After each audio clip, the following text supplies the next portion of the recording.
તો આ તરફ અરવલ્લી જિલ્લામાં આજે અખાત્રીજના પવિત્ર મુહૂર્તે ધરતીપુત્રોએ ઉમંગભેર નવા કૃષિ વર્ષના શ્રી ગણેશ કર્યા। વર્ષો જૂની પરંપરા મુજબ ખેડૂતોએ બળદોના શિંગડા રંગી નવા પોશાક પહેરી અને હળનું પૂજન કરી ખેતરોમાં હળોતરા કર્યા હતા। ઇસરોલ પંથકમાં મોટી સંખ્યામાં ખેડૂતોએ ટ્રેક્ટર અને હળ સાથે સાગમટે ખેતીનું મુહૂર્ત કરી પરંપરા નિભાવી। તો આધુનિક યુગમાં પણ ખેડૂતોએ કુમકુમ તિલક અને મોં મીઠું કરાવીને શાસ્ત્રોક્ત રીતે 7 ધાન્યનું વાવેતર કર્યું। કુદરત પાસે સારા વરસાદ અને મબલક પાકની આશા સાથે ભૂમિપુત્રોએ ખેતરોમાં હળ ચલાવી નવા વર્ષના વાવેતરનું આયોજન કર્યું।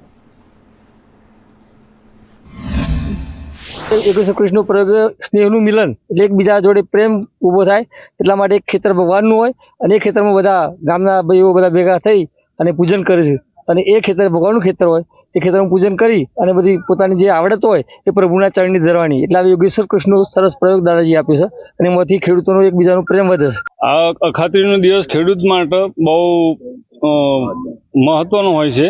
એમાં ખેડૂત લોકો બધા ગામના મળી સાધ્ય પરિવાર ભેગા મળી જૂથમાં મળીને હળોતરાનું એક આગોતરું આયોજન કરતા હોઈએ છીએ। એમાં 7 ધાન્યને ભેગા કરીને ધરતી માતાને પૂજન કરી અને એમાં ધરતી માતાને અર્પણ કરીએ છીએ। 7 દાન અનાજ ભેગું કરી ઘઉં, મકાઈ, બાજરી, જવ જે તે 7 અનાજ ભેગું કરી અને અમે આ મુહૂર્ત કરતા હોઈએ છીએ। 10 સાલ અમારું વર્ષ